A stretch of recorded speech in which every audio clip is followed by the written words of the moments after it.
देखिए, इस जगह पे ना तो कोई ग्रामवासी ये बात बता पा रहे हैं कि किसी भी प्रकार का नक्सल का कोई इन्वॉल्वमेंट है इस गांव के लोगों का, ना उनका। जो संबंधित व्यक्ति है वो एक दिहाड़ी मजदूर है, जंगल से अपनी आजीविका चलाना, डेली की मजदूरी करना है, ये सिंपल सी बात है, उनकी डेली रूटीन की बात है।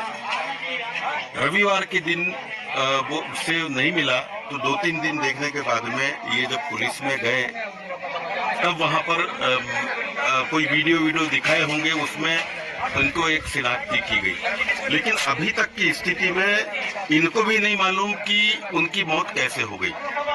बातें और निकल के जो आई हैं उसमें ये पता चला है कि नक्सलाइट का जो मूवमेंट था और पुलिस की मुठभेड़ थी, ये उसमें उनकी मृत्यु हुई। तो ये बड़ा एक आश्चर्य है कि इतना बड़ा मूवमेंट यहाँ पर कहाँ है, किसी को नहीं मालूम, और फिर ये कैसे मृत्यु हो गई। एक बहुत बड़ा एक डाउट, मुझे तो डाउट लग रहा है। पुलिस के इस बयान को आप किस तरह से देखते हैं कि जगह पुलिस ने 10 तारीख को एनकाउंटर के बाद ऑफिशियल ये बात बताई कि पुलिस ने और फोर्स ने, सुरक्षा बलों ने एक नक्सली का एनकाउंटर किया है, 2 को गिरफ्तार किया। नहीं, नक्सली का एनकाउंटर, वही तो बात कह रहे हैं। नक्सली का एनकाउंटर अगर हुआ है तो किस जगह पे हुआ है, और अगर हुआ है तो उसकी शिनाख्ती तुरंत तत्काल में होना चाहिए थी। और ये जब ये बात आती है कहीं भी, और या फिर जो जिनको 2 गिरफ्तार किए हैं वो बात कह रहे हैं, तो वो तो गिरफ्तार किए हैं, उनसे बयान ले सकते हैं। जिनको गिरफ्तार किया है पता चला है कि वो तो खुद फॉरेस्ट के एम्प्लॉय हैं कि जो ये काम करते हैं। बहुत सारी ऐसी बातें आपको देखने में मिल जाएंगी कि सबको, अधिकारी से लेके मीडिया से लेके आम आदमी, सबको पता रहता है कि ये सामान का लेन देन वो कहाँ विचरण कर रहे हैं, कहाँ घूम रहे हैं, ऐसा लोग बोलते आते हैं। और ये खरीदी फरीदी ये सबको भी मालूम है, पर ये टारगेट ओरिएंटेड होगा कि मैंने देखा ये आज इस गांव में, मुझे दुख इस बात का है कि इस गांव में कहीं भी नक्सलाइट के नाम पर इनको किसी प्रकार का डर नहीं है, ना ही यहाँ पर इन्वॉल्वमेंट है। ये तो बहुत गरीब तबका है, यहाँ पर इनको डर भी क्या होगा, कुछ भी नहीं।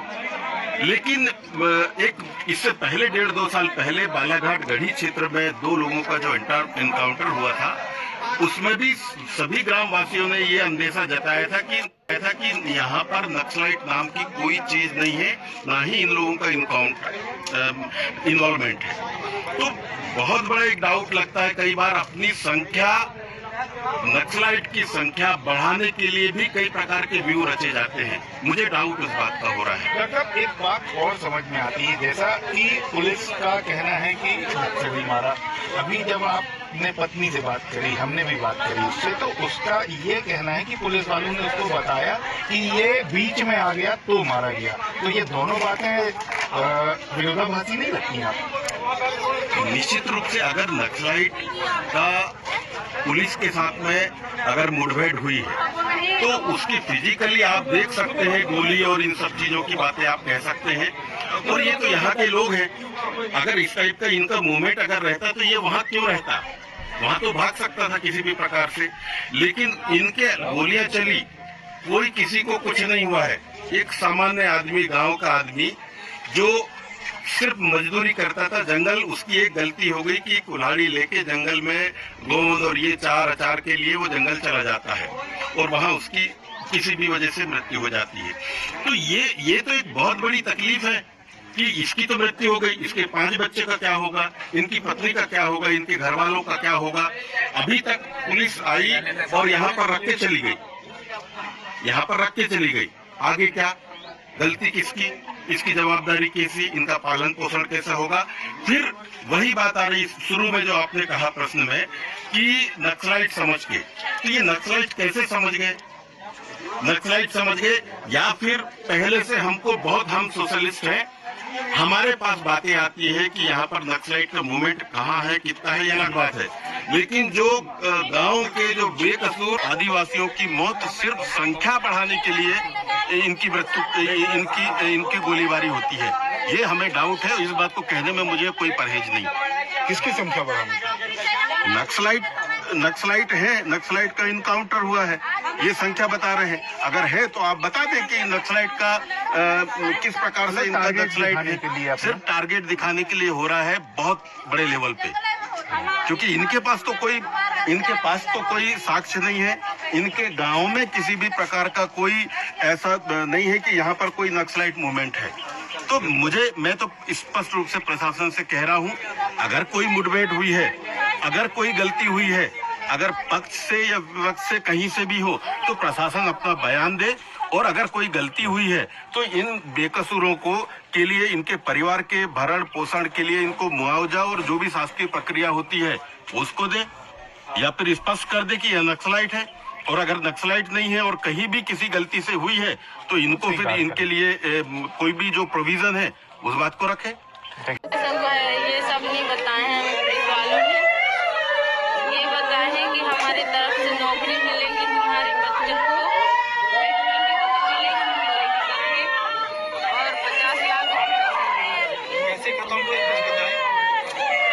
में हम कल से प्रयास कर रहे थे, कल मौका नहीं मिल पाया था और आज ध्यान आकर्षण में मुझे मौका मिला अपने समाज की बात रखने का।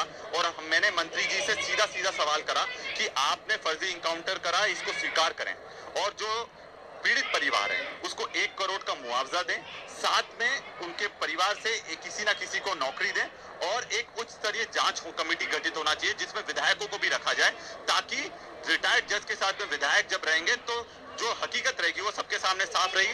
पर इस चीज के लिए सरकार बिल्कुल भी तैयार नहीं हुई है और इसके विरोध स्वरूप आज हमने सभी विधायकों ने विधानसभा से वॉकआउट करा है। मुआवजा राशि मिली तो इससे ही साबित हो गया ना कि वो नक्सली नहीं था।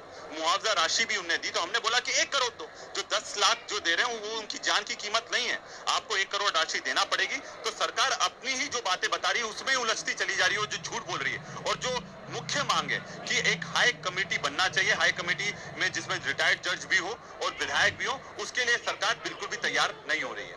देखिए, टारगेट पूरा करना है इनको ये चाहते हैं कि वो नक्सली क्षेत्र घोषित रहे और इनको जो फंडिंग आती है सेंट्रल से वो चलती रहे। पर हकीकत ये है कि एक निर्दोष आदिवासी की मौत हुई है और हत्या हुई है, वो इनकाउंटर नहीं है, वो हत्या करी गई है और इसलिए सरकार को ये स्वीकारना पड़ेगा और उनको जो भी मदद है वो देना पड़ेगी।